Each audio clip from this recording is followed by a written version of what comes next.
In those days, the crest was in service to the Shade, protectors of Heartvale. In the aftermath of the chaos at the Defara estate, the captain ordered the crest out of the courtyard. The lieutenant was closest to Whinstone and Arid, and she ushered them away from the still bleeding corpse of our host. As we marched, I heard shouting coming from the estate. Lingering for a moment, I saw the sickly Lord de Soto leaning on his cane and calling out his nephew's name. Lady von Triken moved to support the old man, lest he collapse in the moment. Our captain gave me a look, and we made our way out. I have seen many things in my days with the crest, but I still cannot fathom what power overcame Lord Defara. I felt the heat of his fury, and I have little doubt he would have purged us from existence given the chance. What power could do that to a man? Now we must await the consequences. Our mission was a success, but I doubt we were as subtle as the Shade would have preferred. We have yet to hand off the artifact. Our lieutenant has been studying it, and for the meantime, Whinstone and Arid have been sequestered away until the questions have been asked and answered.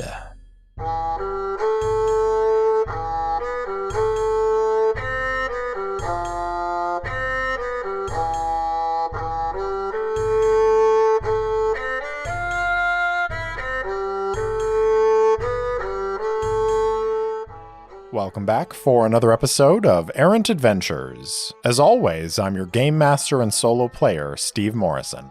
On this week's episode, Benn and Arid are in hiding after the events at the Defara estate. We also get a peek at what the Vidala have been up to. Find out what happens on episode 19, Limited Suffering.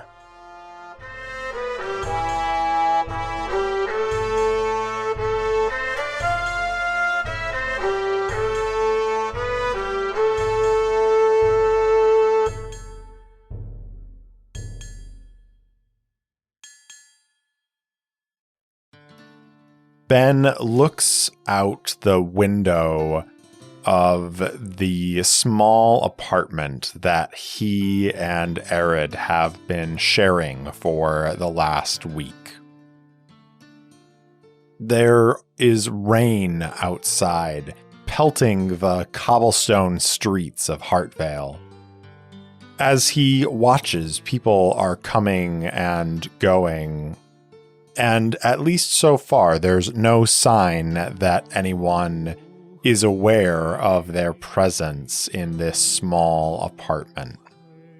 Shortly after the crest evacuated from Lord Defara's estate and made their way back to the nest, Captain Netheridge called Arid and Ben to him and told them that they were going to have to go underground for a little bit to be away from the eyes of the city and any who might be curious as to why members of the crest were attacked at this fete in Lord Defara's estate, and why they fought and, in fact, killed the nobleman.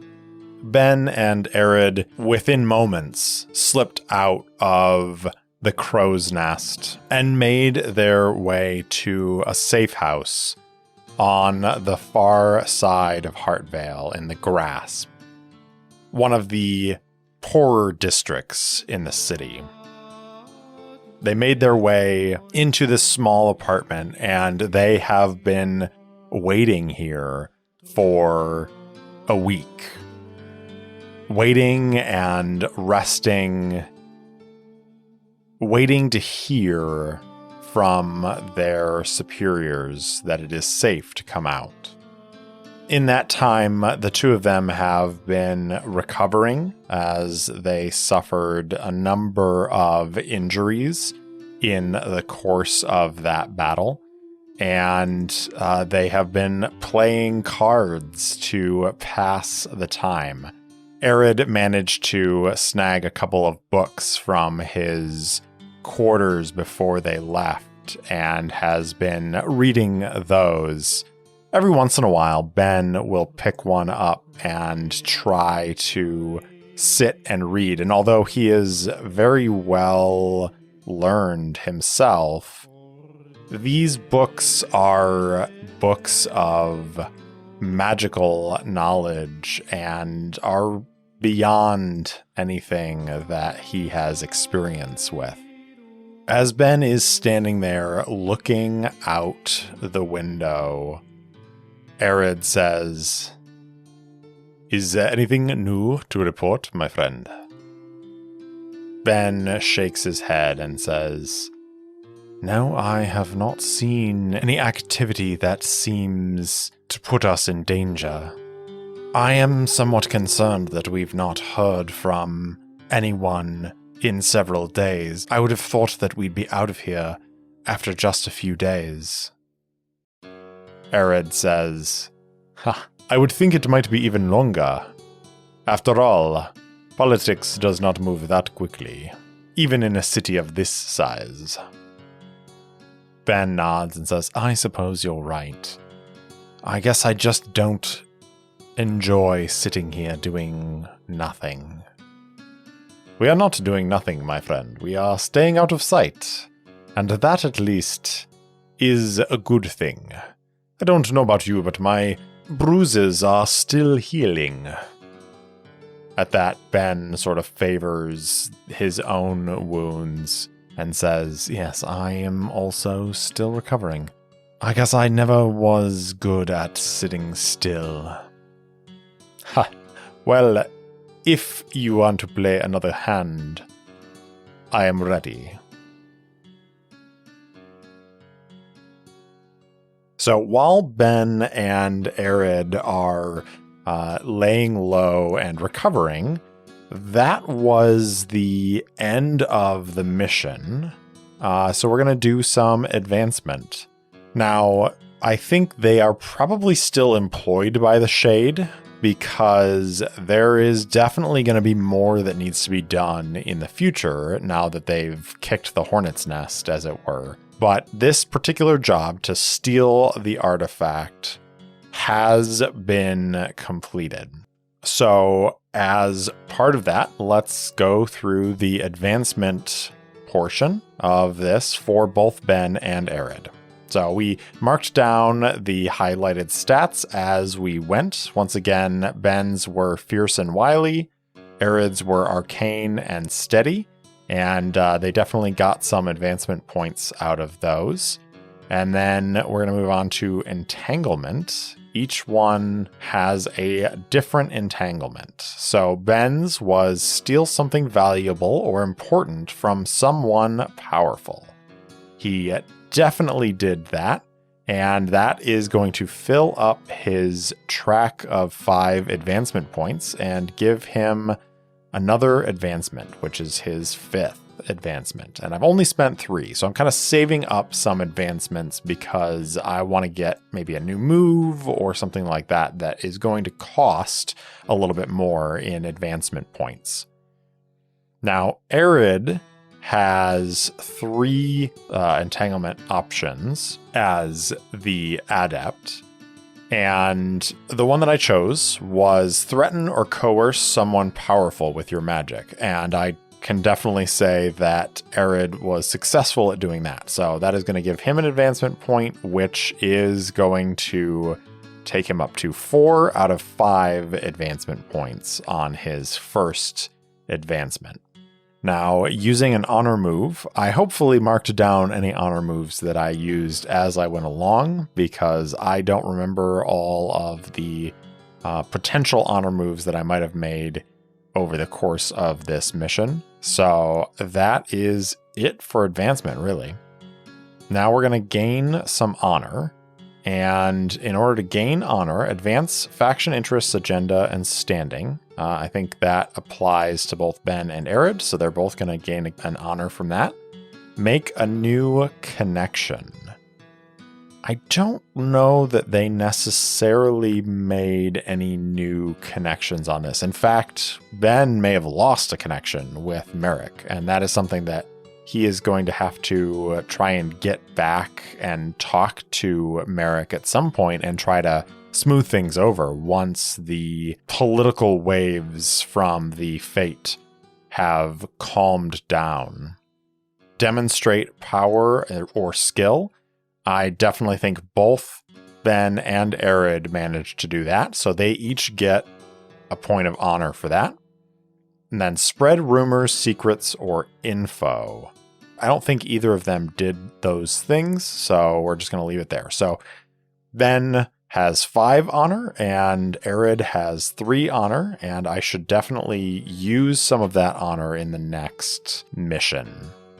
Our barter is going to go up to 5 for Benn and up to 2 for Arid as they got paid for their portion of the mission. And that is about it for following advancements. Now, Benn is sitting at 4 harm and Arid is sitting at 2 harm.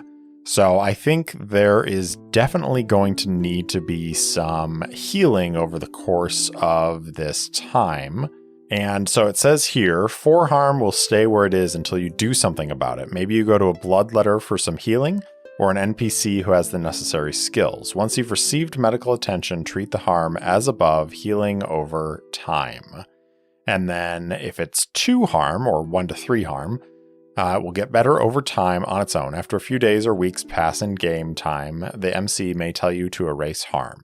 Okay, so I think that we can say that Benn paid a visit to the chirurgeon of the crest, Escorfeza, and was treated for his injuries. Various cuts were sewn up, and he was maybe given some poultices to apply to his wounds over the course of the next few days and weeks.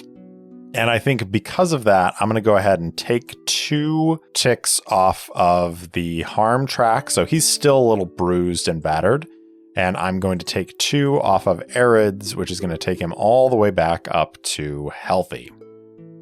So they have basically been hanging out in this apartment waiting for things to happen.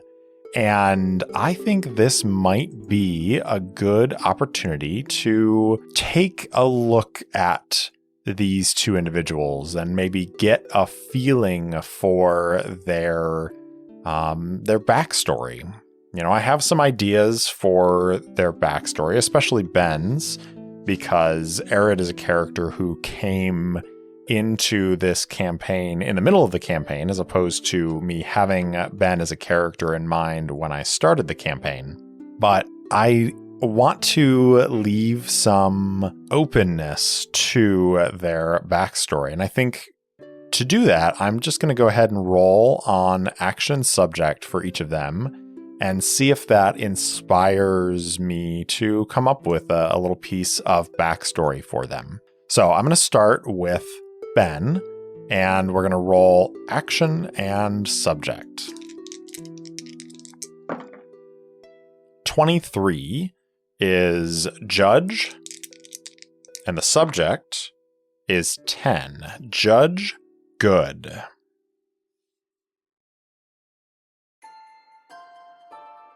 We see a young man. He has dark hair and olive skin, and he can't be more than 15 or 16. He is sitting on the roof of an estate in the Howl. He is looking out over the streets and watching the variety of nobility coming and going, the palanquins being carried through the streets, the guards, the members of the city watch who are observing. And as he is sitting there observing, he hears footsteps coming up the steps behind him. And when he turns, he sees a woman who looks similar to him and is a couple years older. She is 17, and she is carrying a satchel that looks as though it is packed with a few sets of clothes, maybe some books, and she is wearing very plain clothing. She looks at him watching over the streets, and she says, "Cass, what are you doing up here?" The boy, who we know as Ben, though that is not his name at this time, says, "I'm just watching the various people coming and going. Is it time already?" The woman, his older sister, nods and says, "Yes, it is. I must be off. My ship will be leaving soon." The boy says, "I wish you didn't have to go." She laughs and takes a few steps forward and ruffles his hair and says, "I know, but I have to. After all, it is something we must all do. It is our duty to the city. And you know how ardently our mother believes in duty." The boy laughs and says, "I suppose so, yes. I can't believe you'll be gone for 3 years." "Oh, don't worry, little brother. I'll be back before then. I'm sure our duties will bring us back to the city on many occasions, and I'll be able to take leave and come visit you." "I suppose so. Please be careful out there. Be safe." She smiles and pulls him into an embrace and says, "Don't worry, I will. I'll be very careful. I'm going with one of the best ships out there, the Asterian. It's a fine ship and a fine crew. I'm going to learn a lot, and then when I come back, I think Mother has plans for me already." The boy says, "Are you going to have to fight anyone?" At that question, she grows serious and says, "Maybe. I don't really know. I suppose it is possible, though we're not at war with anyone right now, thanks be to Lupacos. But I suppose there are pirates and other dangers out there on the sea, and maybe I will have to fight, but that's part of our experience. That's part of our training, is to learn how to fight." And the boy says, "How to fight, yes, but do they teach you when to fight? I was reading a text about Vixilio, and one of the things he always says is, the hardest part about warfare and battle is not knowing who you're fighting, is knowing when to fight and when to walk away from a fight." His oldest sister squeezes his shoulder and says, "You read too many books, little brother. It is our duty to be out there on the seas for 3 years, to serve Heartvale. That's all that matters. If they tell us we have to fight, then we have to fight. But how will you know if it's the right fight? How will you know if it's a just fight?" She kisses him gently on the forehead and says, "I don't know that there's a good answer to that, little brother. I hope that when a fight comes, I will know, as I'm sure you will too when your time comes. Now, I really must be going. I did come to say goodbye. So, since it will be at least 6 months since I see you, do be good, and try not to worry Mother too much with your philosophizing. The boy looks out across the howl towards the Ducks' castle, and he says, I wonder if they know whether a fight is just or not.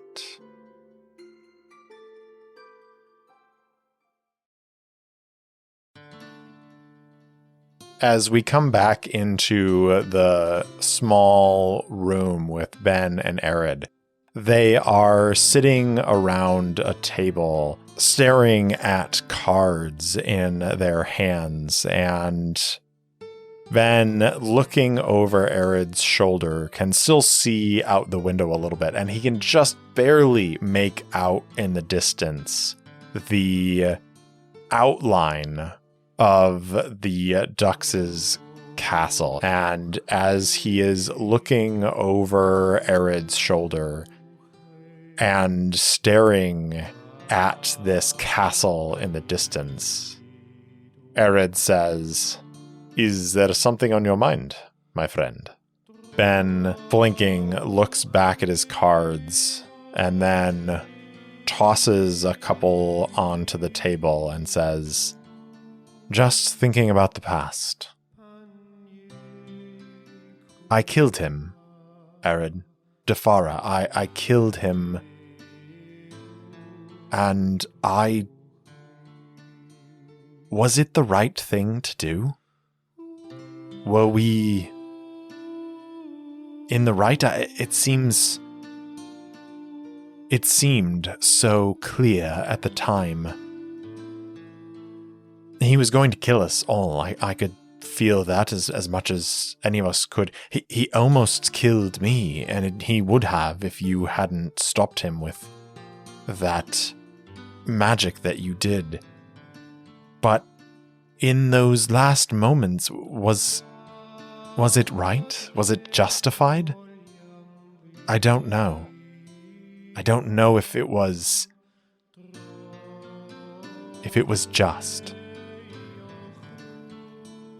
Arid sort of raises an eyebrow, looking at his own cards and the cards that Benn has thrown down on the table, and says, I think you might be in the wrong business if you are worried about justice. We are mercenaries after all. We go where the coin takes us. Benn nods and says, I know, and I knew that when I signed up with the crest. But I always hoped that we would be doing important things, that I would find a way to do the right thing in a circumstance. This mission has me questioning that. I used a friend. I ruined a man's livelihood, and I killed a nobleman who I don't really know all that much about. I don't know if he was some villain who deserved to die. All I know is, in the moment, it seemed the only way to end that fight, and I think he would have killed you and others and myself.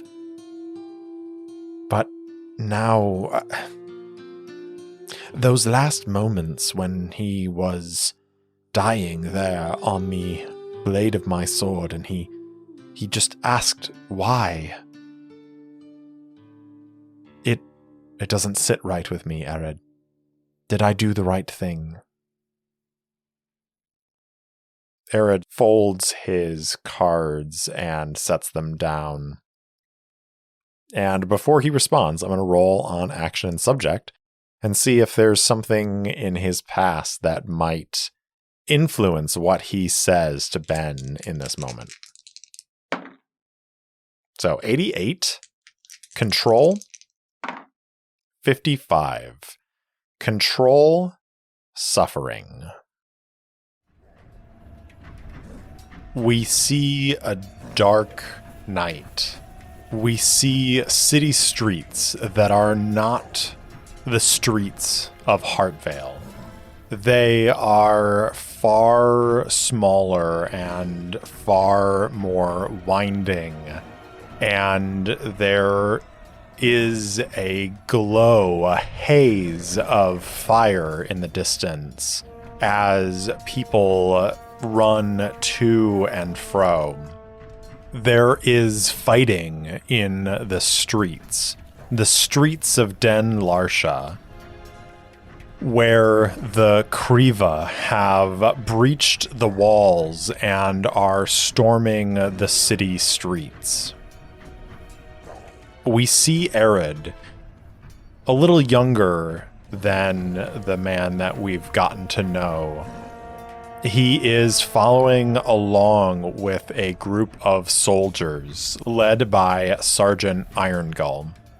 They are in the midst of a melee with a group of Kriva raiders, and there are furious blows being exchanged from either side. There's a press in the middle where the two groups have met in the street, and they're pushing back and forth. In the back lines of this crest squad, Irongull turns to Arid and says, "Arid, light him up." And he begins chanting, preparing to unleash a torrent of fire on the Kriva lines. As he waves his hand across the street, this fire, it burns through the street, and the Kriva are driven back. They withdraw, retreating back towards this square, and Irongull says, "All right, lads, let's move forward." The squad of Crest soldiers advances down the street, and as they go, they see the bodies of these Kriva raiders. They see bodies of citizens of Den Larsha, and they continue making their way into this courtyard. As they are marching, Irongull falls in step with Arid and says, "Good work back there, mage." Arid says, "Thank you, Sergeant." "Sergeant, I have a question for you." "Really? Now?" "These Kriva, I do not believe they are the mindless beasts that the people of Larsha claim that they are. They have shown tactics and good strategy.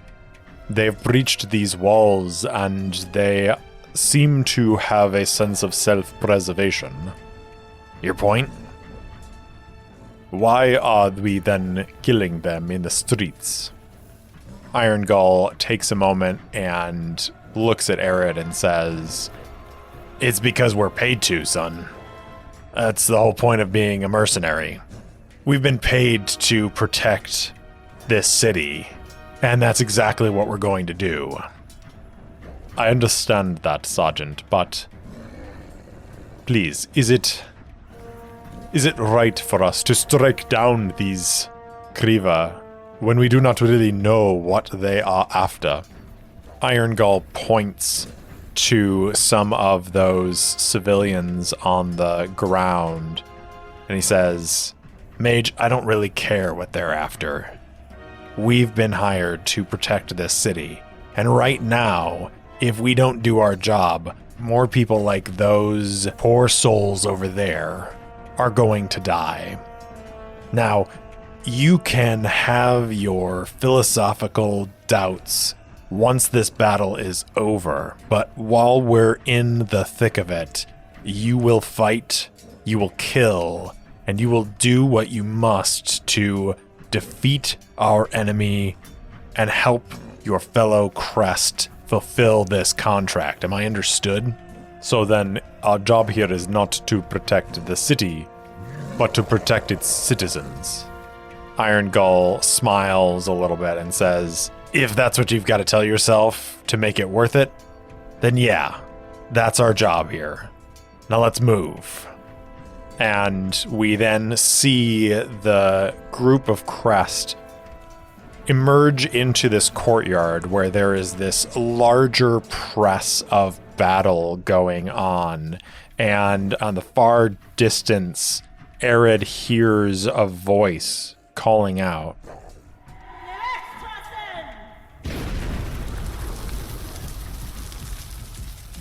And he sees the lieutenant, Lephalia, who is sometimes called Balewind, sending this wave of fire across the battlefield. And he begins to incant to join her. And as fire and blades sweep through this courtyard, the Kriva are driven back.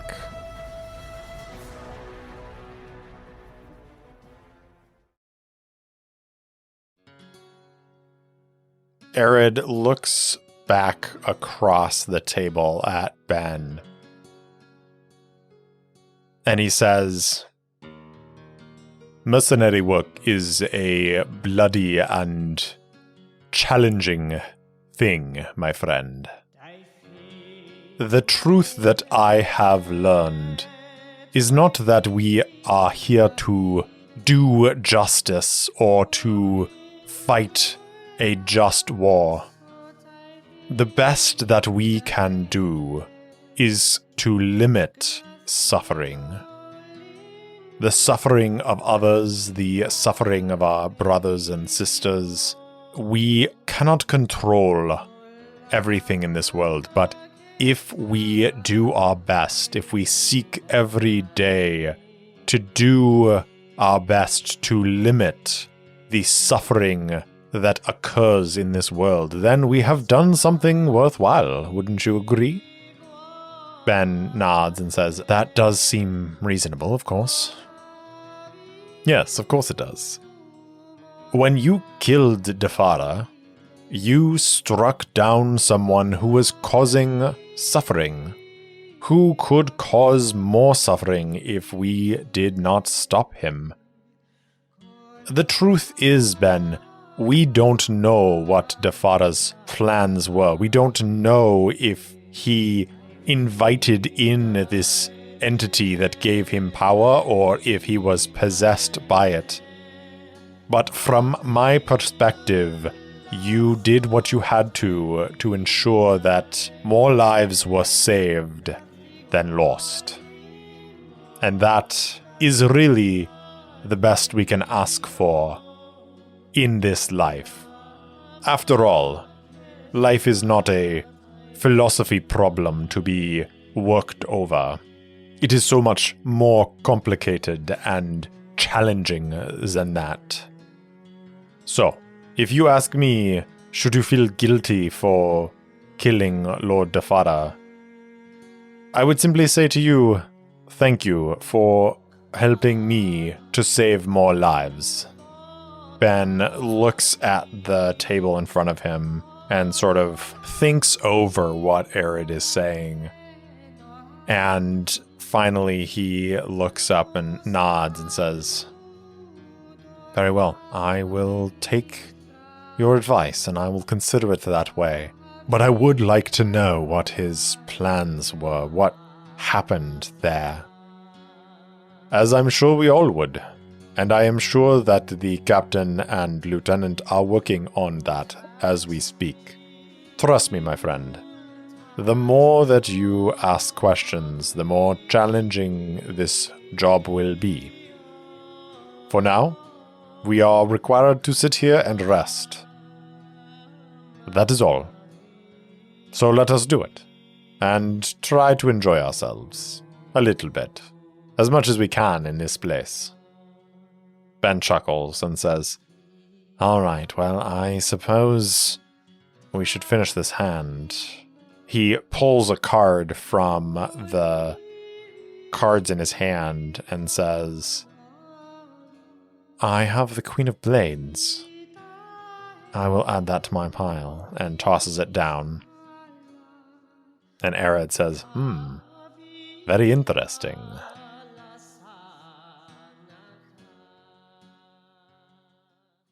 So we're going to leave Benn and Arid for a little bit. And I think while we're having this more introspective episode, I think it's maybe a good time to take a peek at what the Vidala have been doing. So once again, I'm going to roll on action and subject. See what we get. 98, overthrow. It's a good start. 17, overthrow the spiritual. Interesting. We see yet another city. This one is more akin to Heartvale than Den Larsha. It is the city of Davenar, the rival to Heartvale. Just a little south down the coast from where Heartvale is.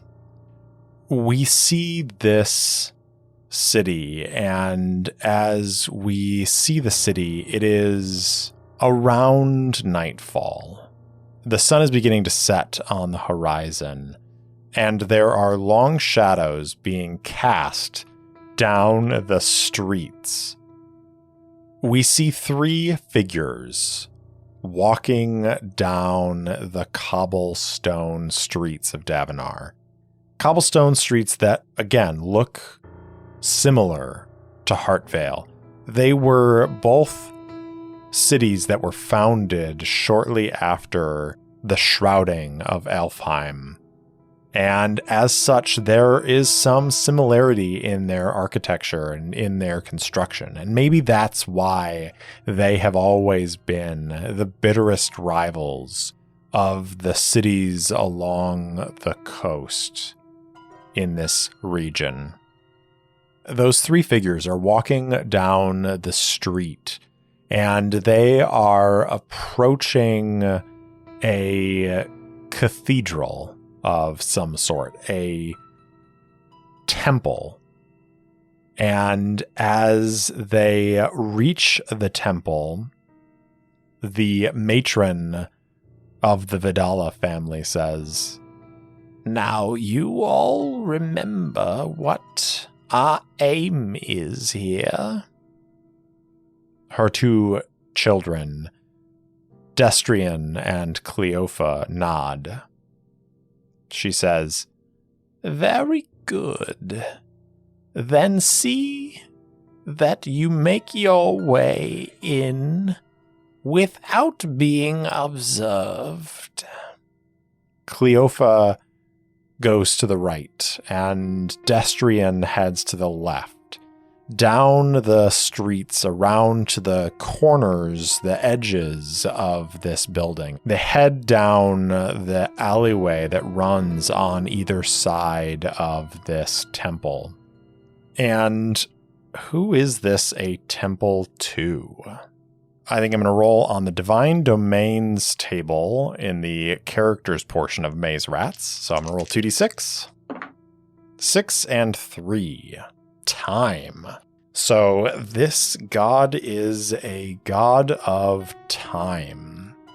I think what that represents is probably a changing of the seasons.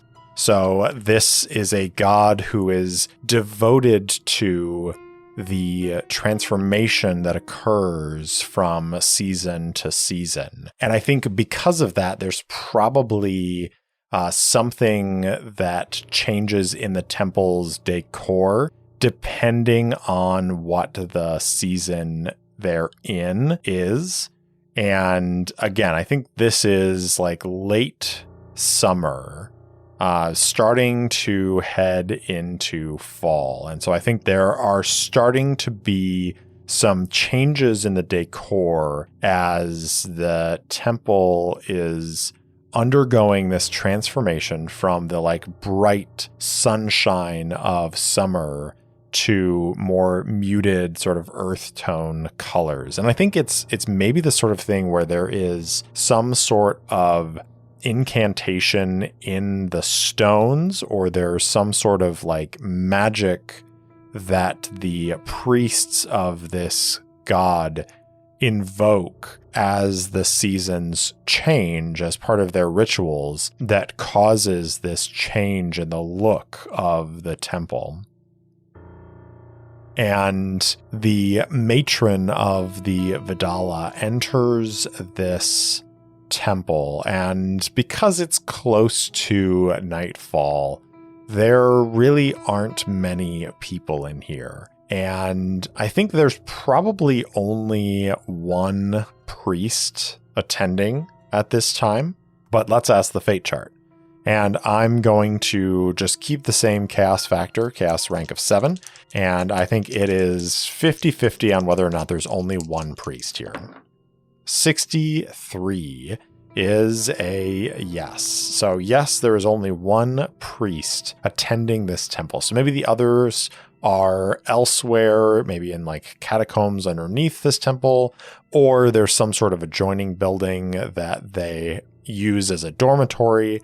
But there is one priest here in this temple, and he is going through this rite, this ritual, as the sun is setting. Because I think, again, this god is all about transition from season to season, and that can also mean that there's a power in the transition from day to night and night to day. And so as the sun is setting and these long rays of sunlight are casting these long shadows across the city, this priest is invoking their god to bring about these changes in the season.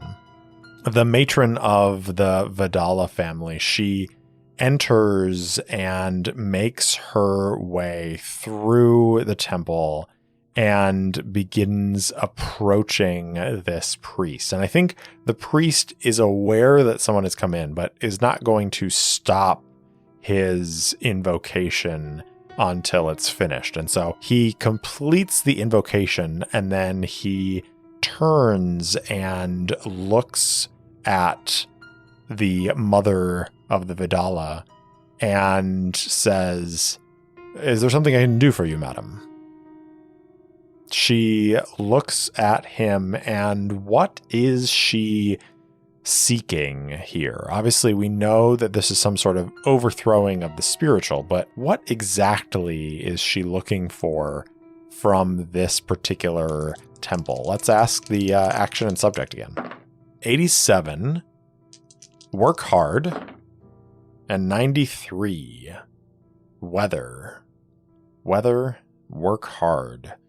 Okay, so she says, "I understand that your god is very powerful when the seasons change, and we are coming to another one of those changes. Now, I also understand that your rituals, they began in Othral, perhaps 300 years ago?" And the priest says, "Why, yes, I'm very impressed. Not many people outside of the Brotherhood know that." "Yes, well, tell me something. Do you know why your god rose to prominence?" And the priest, maybe a little taken aback by this line of questioning, says, "Well, of course, there was a void in the spheres that the gods command, and, well, our Lord, he was instrumental in helping to seal away a great evil, and because of that, the other deities ascended him to their ranks and gave him a place among them." She says, "And what do you know of that evil that was locked away?" The priest says, "Can I help you with something? Is there something that you need more than these questions on theology and history?" I'm just curious about your rituals. You see, there is power in the changing of the seasons. You know it from your worship. But there is a particular power in transition from life to death, from living to decay. And she gives the priest a very wide, eerie smile. And I think the priest says, I suppose so. Perhaps we could speak another time. I believe I'm awaited for dinner, so if you'll excuse me. And he starts to make his way towards the exit from the temple. And as he does so, a figure blocks his path. It's Destrian Vidala, and he says, "You are not going anywhere." The priest looks at him and says, "Excuse me, who are you? Get out of my way." "I will not." And Destrian flicks his coat aside and shows the hilt of his sword. The priest turns and looks back at the matron of the Vidala family, and then he sees on the far side Cleofa walking through the avenues of his temple. And he says, "Who are you people and what do you want?" The mother says, "We are looking for where your people sealed away our Lord and Master, Vargosh." At that, the priest shivers and says, No. You don't want to seek out that one. He causes only death and decay. And his words sort of slow as he realizes what he just said and what she said. He says, What do you want?" "We know that our Lord was tricked and hidden away in Othral. We just don't know where. I know it was your god who discovered the means to lock him away. And now you're going to tell us how to set him free."